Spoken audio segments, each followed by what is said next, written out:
Inside Out 2 is the latest film to come from Pixar Animation, so it's time to figure out which comes out on top.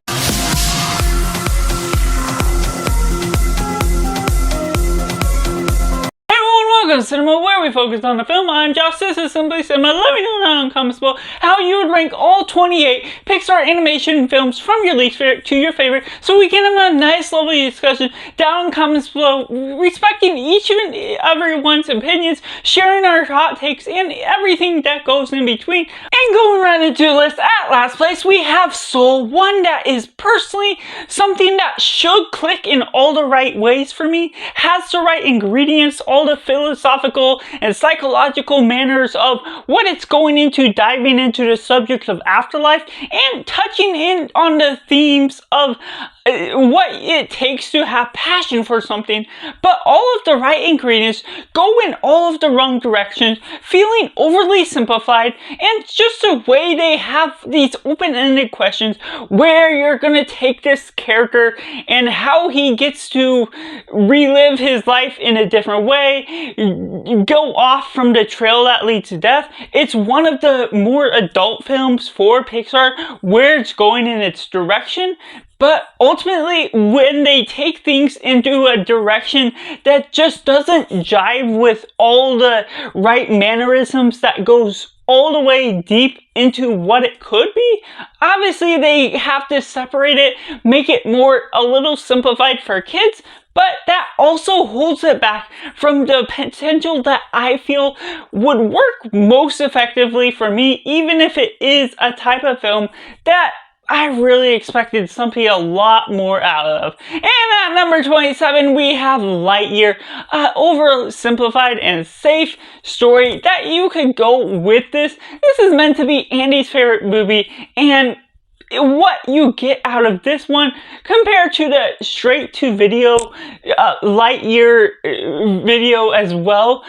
just this one is lesser than what we get out of that one, and how we get this pulling out all of the animation is good for what it's worth. Chris Evans is good for acting as Lightyear, but it just doesn't have all the right ingredients that click in all the right directions. It's trying to dumb down and play safe with where you're taking Lightyear as a character, deconstructing him, and getting the flaws within his character, which doesn't always need to happen, but just the way they play it out, it feels very generic as a sci-fi film that,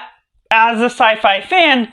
I want more ingredients that click in all the right directions and would do satisfaction to this favor of what you could get for the expanse of the universe, especially when dealing with time travel and all of the things, playing notes on repetitive motions and taking interesting characters in uninteresting routes that really takes the film back a notch as a whole. But at number 26, we have Monsters University, one that I just don't personally care for, going back in time from Monsters Inc., which I love, and taking this on a one-note thing. And while I understand the appreciation you can have for this film, where it takes this sort of comedy and having Mike trying to go through university when he's more of a comedian, and then Sullivan as the scare, what you get from the dynamic, it's a bit frustrating to see them work together.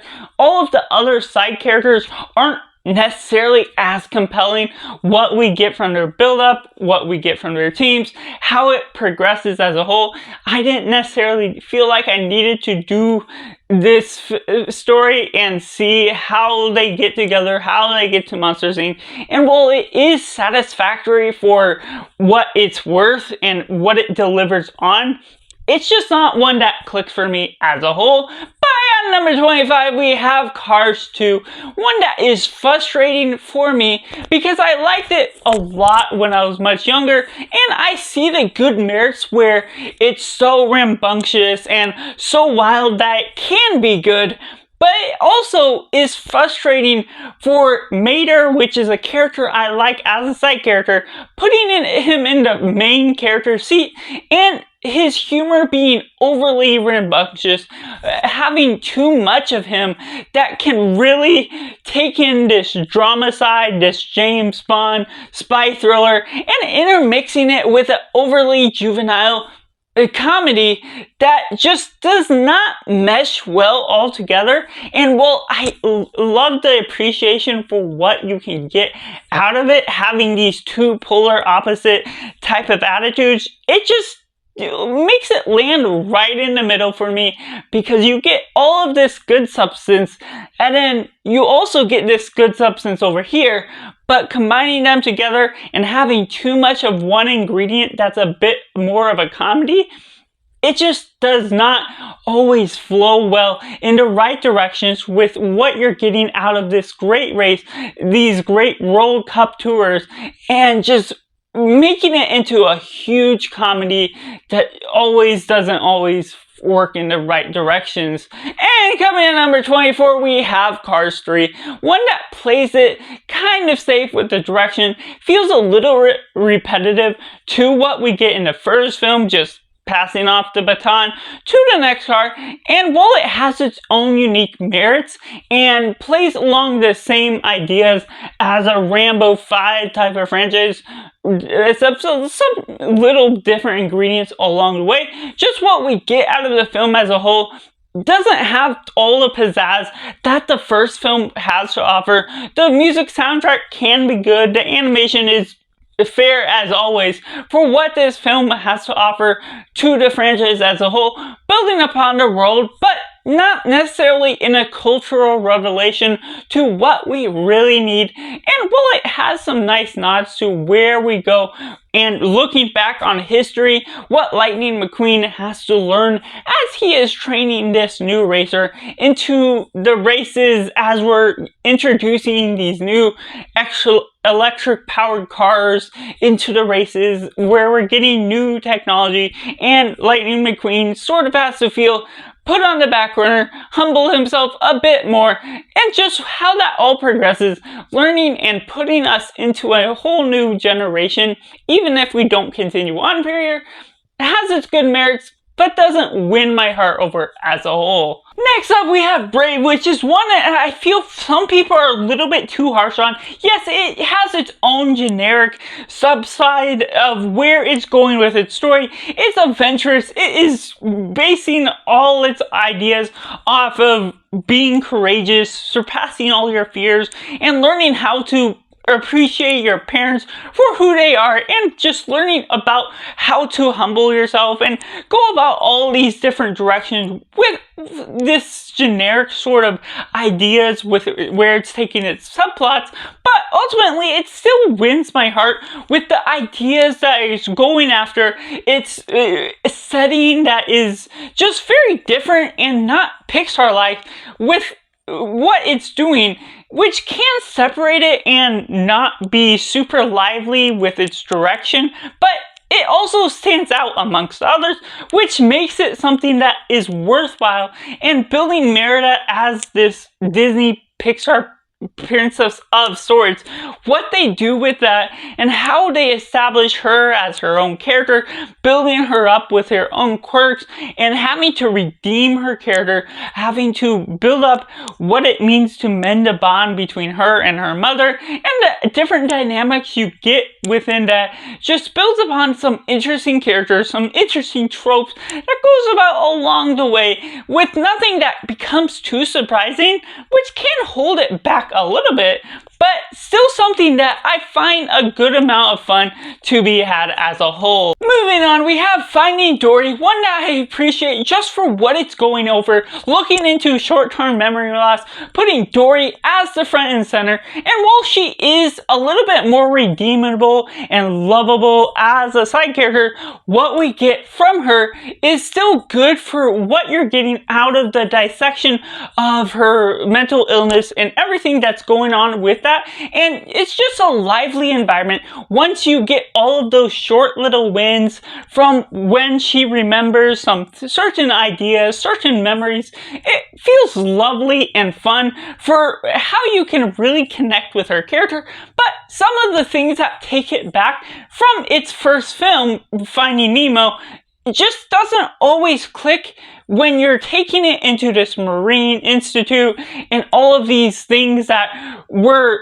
going from this big wide ocean and taking the setting into somewhere different, but feeling more trapped, less expansive to what we're getting out of the sea as a whole. And even though we're introducing a lot more sea creatures and all of the things that go about within the Marine Institute, it just doesn't always click in the same ways because we're settling down in somewhere that's possibly too familiar with us, and when it introduces those new facts about sea life, it feels dumbed down to us and spoken to us rather than shown to us throughout what we're learning from Finding Nemo, based on where we're going in new directions once we meet those creatures, versus this where we see Dory speaking a fact to us and then we see it on the wall to confirm what we're being told too. But still, I still have an appreciation for what we're getting and building upon the short-term memory loss ideas that it progresses as a whole. And coming out at number 21, we have Elemental. Now, this is a Romeo and Juliet story that plays along the same tropes, relatively simple, but with a little bit of fish out of water comedy. Just what they do with some of the romance that is Ember and this water, and how they get together, how their families are sort of polar opposites, and the different resolutions that have to come about along the way between them and and just all the different animation that is beautiful. It is lovely for the nature of how it progresses its story in this smooth fashion. It is familiar just because it is a Romeo and Juliet style story that plays it relatively safe, but there's nothing still wrong with having that type of thing, having something familiar to be had. It doesn't feel as much like Pixar because it's flowing along those lines, but still has the lovely environment, the great themes that still can speak to its own nature of what it's working on and working with the material that it has, and pulling that with a twist of fire and water, making them go into a relationship, while you also get all of these different elements that live into this city that's almost like a Zootopia type of area, but for elements. How they use that creatively works its own magic that ultimately can be a good amount of fun, even if it's just a harmless piece of media as a whole. And coming at number 20, we have Luca. Now this one, there's certain matters to it that are a little juvenile for the nature of what it's going about, but with what it's going after, the characters as a whole, and just having these characters, these best friends, explore the nature of their bodies, of being marine creatures, swamp monsters, as they're described, and then once they go to dry land, they're actual humans. What that all holds a threat to their environment builds a good amount of stakes, and the themes of just experiencing things with your friends for the first time as they go out onto the land and just do all of these human behaviors, and having fish out of water comedy for just what they're doing out on land, trying to learn their culture. It's a good dissection of what you get out of the substance out of whole, and just how you build up on these characters. While the title doesn't speak any wonders to what the film could possess, just having Luca be the one name title, it still builds on its own substance. And once it progresses into the third act, away from the familiar tropes, some ideas that play along the Little Mermaid ideas pretty safely, the third act, once we're getting into the Vespa race and how it progresses toward the end, it is a lovely environment, some dark moments, and some ideas that you just can't always predict where it's going, the direction it takes, and how that builds on the intensity of the environment, having this snarky type of villain that's just a bully in one sense, that gathers up all his friends to really reinforce his own insecurities. How that works out makes sense for the nature of how you're building these characters and building upon these different friendships as a whole, where some people have to surpass what they take out of their own risk in order to show that they truly love their best friend for the differences they have as a whole, and just being able to embrace others' differences no matter who they are just builds up this theme and how we're progressing throughout this story in a nice natured manner that really has some good merits as the film as a whole. Next, we have Finding Nemo, which I don't always connect to as a whole, with just a relatively safe and generic vibe it's going for, but it builds upon its substance really effectively. Just what it's doing with this big open setting and this dark scene near the beginning of the film, and how that progresses, the fatherhood that progresses with the thematic elements, having and exploring the ocean with all the different sea creatures involved. Yes, it's not huge because everything we didn't necessarily know at the time, or the limited amount of characters you're trying to explore, but with the progression of the film, it has a good flow along its current, and what you're getting out of each and every one of these characters, each character you meet along the way has something to offer that shows a merit, either learning from with the kids or just to be had for building upon this story as a whole, having each character mean something or have something to offer that is beneficial and not contrived to the characters we're having as a whole, with Marlin searching out for his friend son Nemo, and just the fatherhood, having to let go of his son, and the thematic elements that all coincide with that, just the ideas that really build upon this film as a whole. Well, I don't love this film. There's something about it just doesn't become overly rewatchable. It still has its merits as a film that works effectively, and I can see all the true wonders that you can get being able to love this film because of how well written it is, for how it contributes all its cast members, all its ideas and subplots, and combining that together to make one filled out film that could work more effectively once I become a father in the future. And at number 18, we have A Bug's Life, one that I don't necessarily am attached to for the nature of just exploring bugs and its own things, but for what it's worth, it has a good idea for building upon these characters, having these unique little elements and these fun little puns that go along the way with building upon these different colonies as they contribute different cultures and ideas that really gets us down to the earth and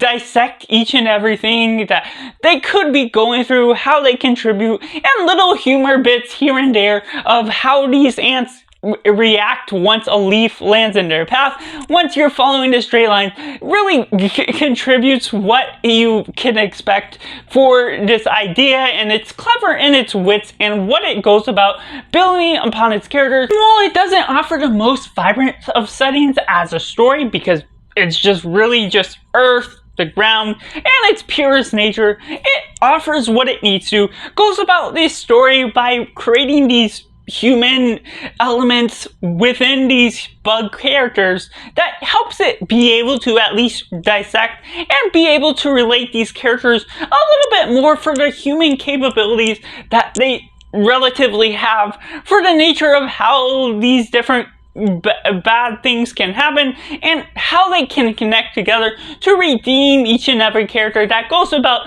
these different directions that really builds upon this film as a whole. And coming in at number 17, we have Toy Story. Now, I just enjoy this film for what it's going after. Just the first film that goes with Tom Hanks, Tim Allen in Lightyear and Woody in their respective roles, and how you build upon these characters of toys that come to life once the humans aren't around, what all that entails for the nature of it, and wondering, as we all may have had those thoughts, what if our toys came to life or just had their own lives of their own, and what they would do, how they would react in their own little colonies, and the cultural elements that all coincide with that, what it pulls off with its puns and its humor. It's really clever for the nature of how they build upon each and every character and what that all entails for these different lost toys, or where they go in different directions if a character is gone or a toy goes missing, and how that all builds upon its own nature. There's some substance to this story that, while I love it as a whole,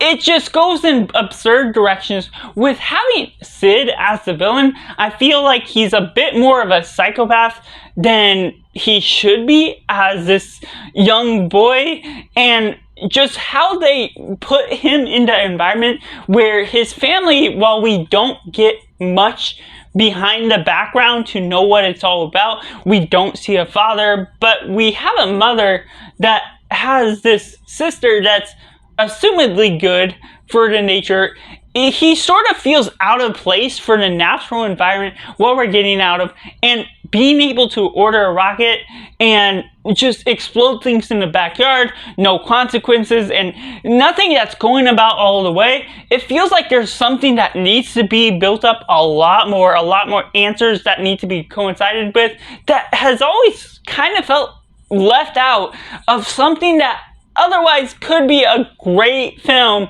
And I understand why people love this film, but I still love what this film has to offer. But having that and the nature of some of the toys not being able to trust this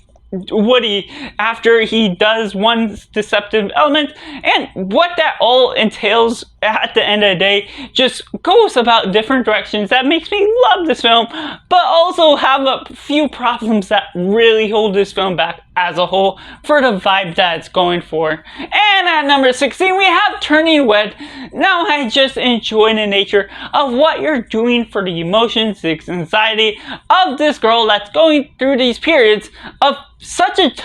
touchy subject as it is for Pixar to explore, for a kid's film to be going over that. Yet it handles it sensitively, and the way it goes about it's somewhat semi-humor, and also the symbolic meanings behind what it means for her to be turned into this giant red panda. I love little quirks like that work effectively within the story, for the embarrassment she's had within the red as a color, and then big as just what it feels like to be fully embarrassed in that nature. And so in fully embracing what it all goes through and the different teenage quirks that it goes through, it's not the most fun in some manners of what it's touching on, but it also respectively goes about that idea of growing up and aging through that period that really goes about a teaching subject and still reinforces its own merits as a somewhat kids film for how it's going about the things that it's after, and ultimately works effectively for the emotional tides that it works on the psychological end as a whole that I like to explore now and then again. And at number 15, we have Incredibles 2. Coming off of a great feature, we have one that is really good still, a great follow-up 14 years later, and Brad Bird as the director. Of course, it's great to see him return, but some of the family elements, they're coinciding with safe manners of where you're taking the direction of the story, and following up with the conclusion of the first Incredibles movie,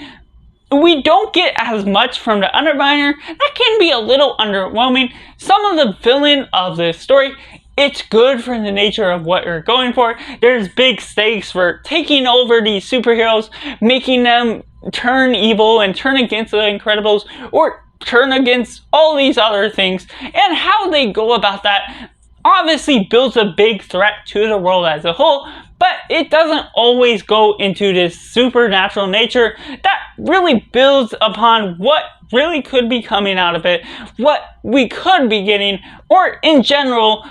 having not had that film at all, or having already built upon multiple films from the Incredibles franchise, what we could be getting as a whole. There's multiple different directions of how I feel about this film, but at the end of the day, I still am satisfied enough and find it to be a great film for its own means, even if it's not as good as the first one. But at number 14, we have Toy Story 2. Now, I enjoy this one just for the general direction, what it's doing, for the ideas and themes of selling toys on eBay and the aftermarket, everything that goes along with that, as well as the lost toys and general directions of things that get put on the shelf, building upon those sort of ideas and different things that weren't touched upon within the first film, and how that reinforces the ideas, the comedy, and now that we got more of a gang that's put together and reinforcing each other in different directions, it is a fun and lively environment. We get Buster the dog that builds upon the themes a lot more as well, that can create a nice, lovely environment, and going into these dark and adventurous tales. Now there's things more toward the second half that just don't always work effectively to the timing of how characters get to some place in certain ways, and there's inconsistencies with what it means to be seen when a car sees them versus not being seen, or how that all works out between the first film and this film, and even within this film alone, what all the rules are always working on inconsistently. But there's certain ideas that as a whole, I can still look past and be able to enjoy the good-natured time that this film has to offer for just its clever elements, what it has to offer for its humor, its elements, its cultural vibe that is all working into toys just being able to come alive when humans aren't looking, and how that works out just works effectively for the nature that it is going for. And at number 13, we have Inside Out 1. That is so good for its effective nature that I love studying psychology and how it integrates, and what I get out of it watching it time and time again reinforces the ideas that things can be more believable in the nature that it's going after, for the thematic elements that once you're getting these emotions in your mind, what it means for the emotions that Riley is going through when she travels to California from another state, has to relive and try and refine new friends, re-experience life in different ways, and not always having the best of time. And for the young preteen years she is living in now,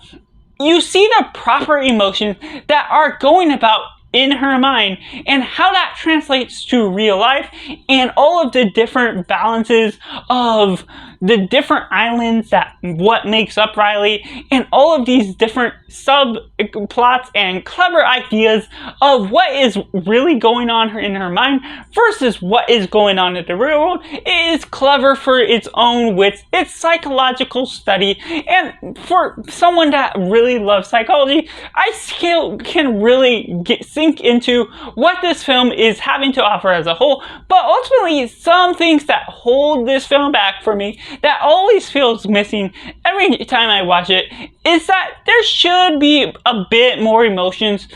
characters for what they're having to offer as a whole. There's a bit more complexity to the human mind still at that time that should have a lot more variety. Joy shouldn't be the only positive emotion. There should be happiness, there should be other ones, and little sub emotions that work ultimately, and they even mention embarrassment or anxiety as a whole, and that's before Inside Out 2 comes out. And so that shows the ideas that they're missing the emotions that they should be having. And while I understand while some of those emotions work it a lot more effectively as main characters in this, they somehow should have integrated it in some ways, but otherwise I understand what they're doing with all the characters, dumbing it down a little bit for the kids, what they're getting out of the substance as a whole, being able to connect with the 5 emotions that we do have with Riley now, and still being able to enjoy the generation of the direction that this film takes, being able to see the surreal environment that it ultimately translates to, but still having that thing that holds it back, takes it back just a little bit for me as a whole. And at number 12, we have The Good Dinosaur, one that has always had a good sense of charm to it, that has worked highly effectively for my personal emotions, how it integrates all these dark themes and ideas into it, and it works off of simple things such as overcoming your fears, going about differences between who you're working with, and while it is somewhat juvenile in some natures and what it goes in different directions, that sense of humor has worked effectively for how it is going about all its tendencies to go about its plot, building upon this family that's working together, and their struggles that go about the way as they're trying to reinforce each other and trying to work upon this farm after the meteor missed them 65 million years ago in this timeline, and for how that goes about the nature of how you're getting all these characters, building upon them in different directions, and having Spot who is trying to just work in with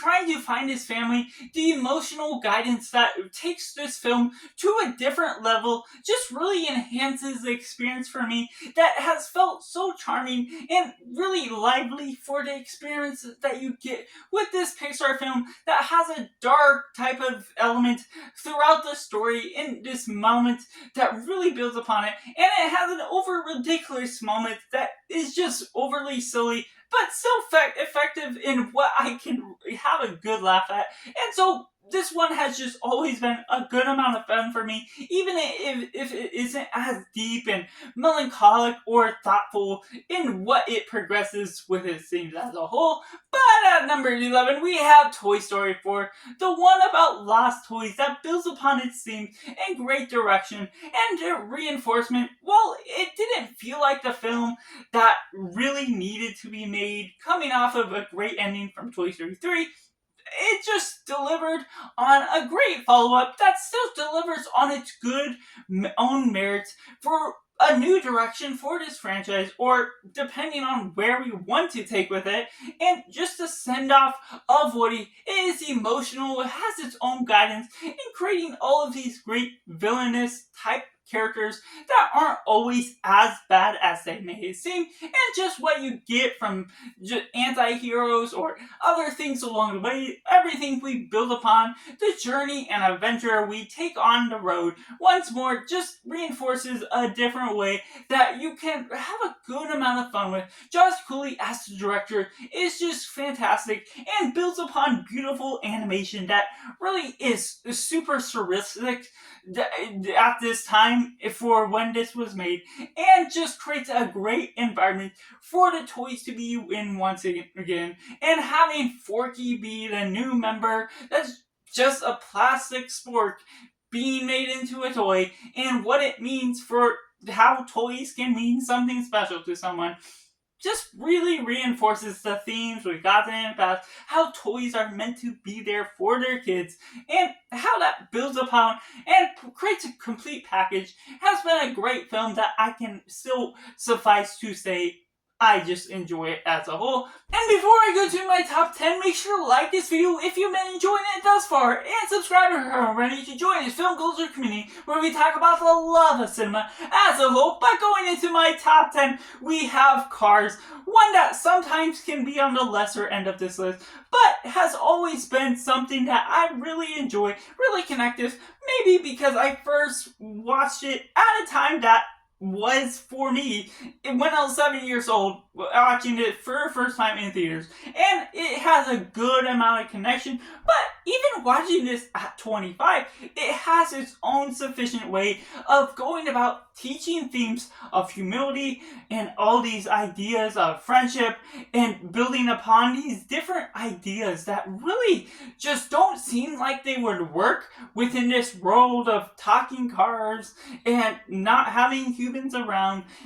but it really builds and inherits the nature of human nature within these cars, building upon all of these different funs, integrating some good elements of fun humor that really reinforces what I can love out of this film. One of the things that sidesteps this film just a little bit is Sally doesn't need to be a love interest for Lightning McQueen. They sort of shoehorned that in a little bit just for a little bit of romance, I guess. It doesn't feel like it's necessary or where it leads with the rest of the story. It's just sort of there and doesn't have a great build-up to what it's going about, but it's something I can overlook for all of the good substance that really suffices what this film has to offer. Having Life is a Highway being an absolutely banger to be had within this film as a whole, for the good soundtrack, for how you're learning about small towns and everything that puts them on the map, and integrating the ideas of how people are putting bypasses everywhere, and just what you get out of this, and how you build all these characters, giving them each different sub-characters that really reinforces all their different quirks, that makes them different, that really makes them a community, builds upon something that really humbles Lightning McQueen,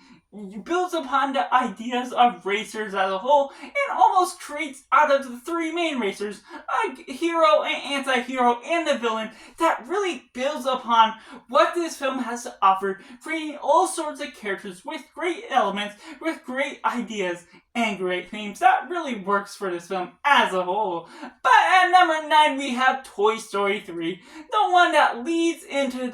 one of the dark scenes of Pixar in general, and what you get out of the emotional guidance, ending this trilogy with a great bang, and really building upon the idea of lost toys once again in a sort of different way, and the connection of Andy growing up and having to move on to college, all the different ideas with what you're getting out of the toys, moving into different places, into the nursery, and the villains as a whole are just fantastic for how you're getting these toys that put them in the wrong room, and what you're getting all out of that, the build up between each and every one of these characters, and everything throughout, it is good. Some of the side steps for me personally that I can overlook at sometimes, but ultimately, there's some things with their plan at the end that feels contrived. There's a layout that they shouldn't be able to know so fully about, of how they interwork the plan and make it work so effectively. And then also the ideas of what you're getting out of the toys, and how 3 films in, we're not being able to trust Woody as the leader of the group for certain directions and ideas of just Woody trying to stop them from going to the daycare center in the first place, how that all goes about, contrived to its fullest of what it's wanting to do for the plot. And I love the plot, how it flows through that, but how we get to certain places at certain times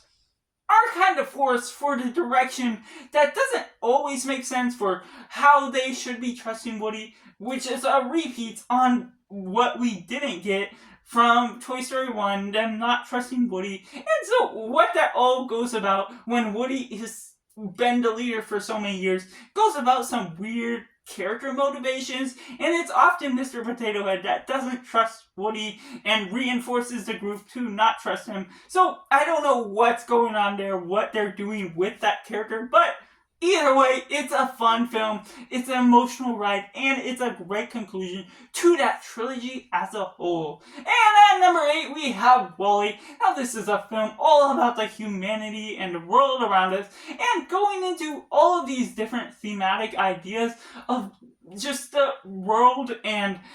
post future, and how you're getting WALL-E, this robot, and Eve, and what you're getting out of their different romance ideas, while also exploring this sci-fi exploration going into the future of humans in a sadder state than what we could be leading to, and what they're going as a whole with this film builds upon the balance of so many different archetypes with great themes and ideas, how it progresses, and mostly being silent film as a whole, the great symbolic music that works within it, with the great musicals as a whole. Andrew Stanton is a great director for what he has to offer to the subtypes as a whole, and I just enjoy all the soft elements that makes this a lighter Pixar film that's easier to digest while still being meaningful for the themes and directions that it takes for this film as a whole. Next up, we have The Incredibles, a great family film that reinforces the superhero genre in its own manner, and what you get from all of these sci-fi elements, building upon these different ideas, having the family that's not always perfect, having all these flaws, and also building this syndrome character that goes from a child wanting to be like a hero and becomes a villain. How they reinforce that, build upon all these different ideas that inner works, builds all the characters individually as their own, and building upon these ideas and subplots that work together all told. The way they mesh this film together, have great themes, while also being just a great fun action film directed by Brad Bird, just brings about a great ideas, great elements that works with the ideas of a lighthearted family film that builds upon these serious elements that still can have dramatic effects, great stakes, and something that has a good amount of fun to be had. And at number 6, we have Onward, another one that is good and sufficient for what it is tackling as a fatherhood story, while also being basically a biopic of the director's life that I've learned through the subplots, and what you're getting out of the ideas and the brotherhood that you're getting. Chris Pratt and Tom Holland, great for their voices, and all the different sci-fi and fantasy elements that is really working on the mythological effects that this story has and contains. Just really works wonders to the ideas that you're really building upon, the themes of brotherhood and also fatherhood, trying to regain their father back in their fullest, as they only have 24 hours to bring the magic trick into their full life, and what that all entails, and the ideas, and what it brings up out of the substance of its own story is just fantastic for the nature of what this one sacrifice ends up being at the end, and this idea of some people don't always have a father to look up to, and it could be someone else in their life that ends up being the true father, in one sense, to the standard of what you mean for the brother that reinforces everything, grows up with them, and putting them into the teenage years of their life and not having everything that builds up before it, still works to its own wonders in being able to create the relationship between these brothers, not being great at first, but along the adventure, you learned all of the details of their past life, of different things that make them work, and different things that take them apart, that really builds upon their relationship, their chemistry, that interworks all these different ideas, that works effectively for the nature of being a lovely film with great animation, a great sacrifice that really means a lot and can get emotional to the tears that you really can shed from this film. And still, to this day, well, it was a COVID film that got shut down really quickly, It's something that really is worth watching and truly underrated for the nature of what it has to offer as a whole. And at number 5, we have Inside Out 2, the latest Pixar film that has immediately won my heart over, and I just enjoy and have been able to think and ponder over it through the last few days, and it still is just a lovely film that goes about the same strides as Inside Out, pulls about some relatively similar plot lines, but what reinforces it is it fixes some of the ideas that I mentioned that I had issues with the first film, reinforces and builds and introduces all these new characters, all of these new emotions that really fills the brain a lot more, and of course it works a little bit more effectively for sadness or anxiety and embarrassment and all of these different other ones to be added in at this teenage years, what Riley is going through. But within this, putting them as the main characters, anxiety especially, just reinforces everything I love about it, and me having some of the things going about it throughout, not being diagnosed with anything yet, but just in general, what you get out of anxiety is just one of my favorite characters, and how you build upon all these different substances and intermixing the perfect flow of the inside world, the outside world, inside the brain, and everything throughout, giving Riley more of a potent role as a person on the outside role, and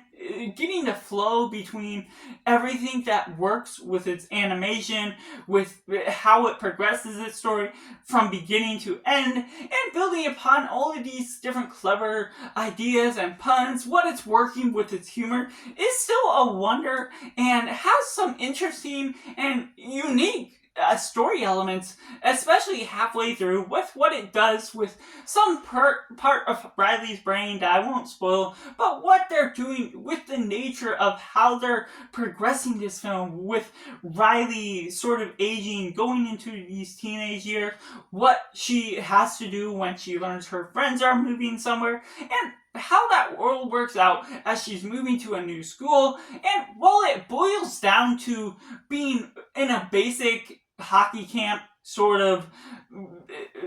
subplot line,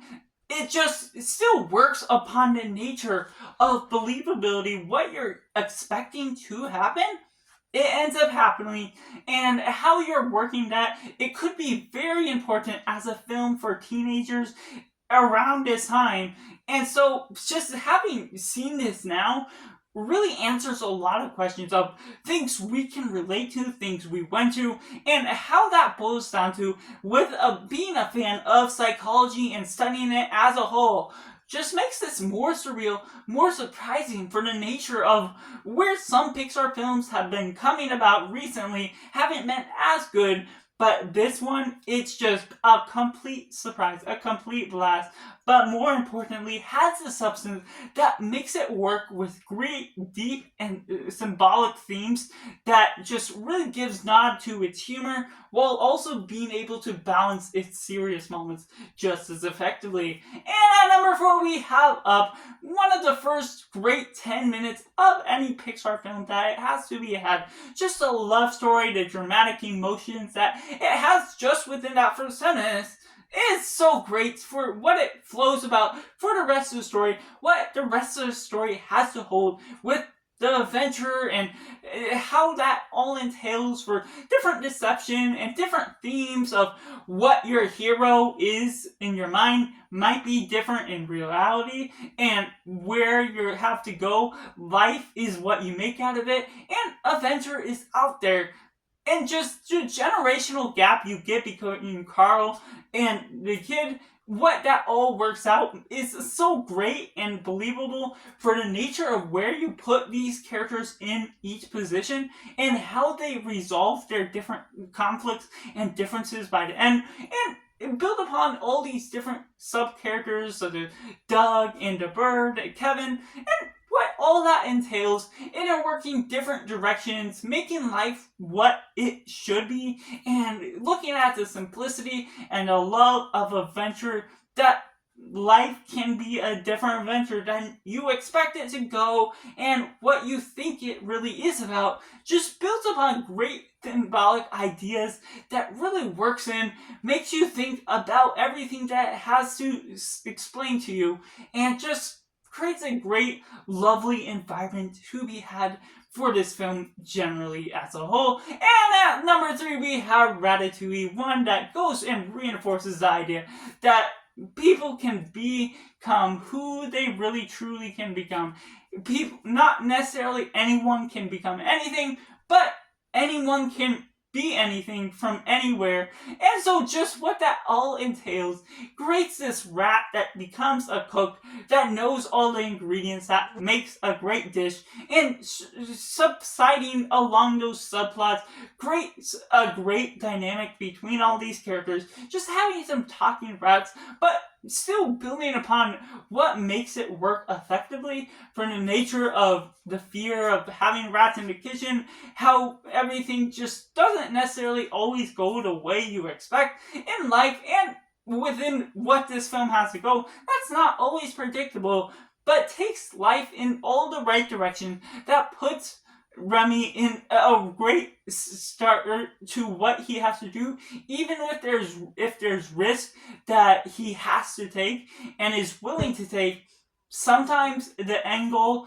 of becoming who you want to be is what makes life worthwhile, is what makes that risk worthwhile, in order to spend all that time to become the person or rat that you really do want to become. And at number 2, we have Monsters Inc. Now this is lovely for the nature of what it rebuilds and reinforces for the characters, and just having Mike and Sully, their friendship and chemistry clicks right off the bat, and building upon into Boo, this human that escapes from the human world, and having all these jokes and humors, all these puns, and having Randy as a great Pixar villain, and just what they do all throughout the film just creates all these great environments, these great settings that makes this film feel expansive, having all these little details that don't need to be there, but build upon the world as a whole, and just reinforce some ideas, some twists along the way, and creating this environment where monsters are meant to get energy by scaring humans, and how all that resolves in different directions in ways that I didn't expect. Even rewatching this film, I forgot many elements of this film. What makes it so wonderful is just the nature of how it treats humans, how it treats monsters, the differences, and how monsters can be scared of us, and just the natural environment of what that creates for the subcultures that monsters have as a whole. Well, we don't know any of the background of how we got there until we got Monsters University, and we don't fully know what we going forward until Monsters at Work. This film, as a standalone, is just really great for the wonders that it worked from the beginning to the end, having so many sufficient means to be a great film that is rewatchable now and then again. Which leads me into my number 1 film, Coco, that I just enjoy for the beautiful animation that interweaves its flow into a wondrous musical story, and what they do with the love for music. Coco, and what you're getting throughout the twist, throughout the ideas that Miguel has to go and follow his passion of music, and sometimes have to go against what his parents are saying, what all is going throughout, and just the ideas and lessons you work throughout with this story goes about in wondrous direction, exploring a cultural idea of Day of the Dead and family that is a community, and so Miguel sort of has to feel like he's independent and apart from everyone when he's trying to be forced into his own home, and where that all leads into the direction of trying to follow his passion works in multiple different directions that is just unexpected for the nature of the love of themes, for the family it integrates, for the direction it takes, for the subplots and twists that it goes about all the way, and just exploring the culture in a wondrous fashion. While it has somewhat relative relatively familiar ideas and a base layer to it. It's the archetype of the culture, the mythological creatures and elements that really substantialize the fantasy elements as a whole that really make this film on another level, that makes it one that is just wondrous for the nature of what it's exploring, how it dissects its characters, and what we can get out of it from the themes and following our passions as a whole, making it just a wonderful feature that is not only my #1 Pixar film, but one of my favorite films of all time as well. And so that's just my ranking of all 28 Pixar films we got thus far. Let me know in the comments below how you would rank all 28 Pixar films from your least favorite to your favorite. Make sure to like this video if you enjoyed it, subscribe if you're already to join in the film culture community, and make sure to do yourself a favor and go watch a movie.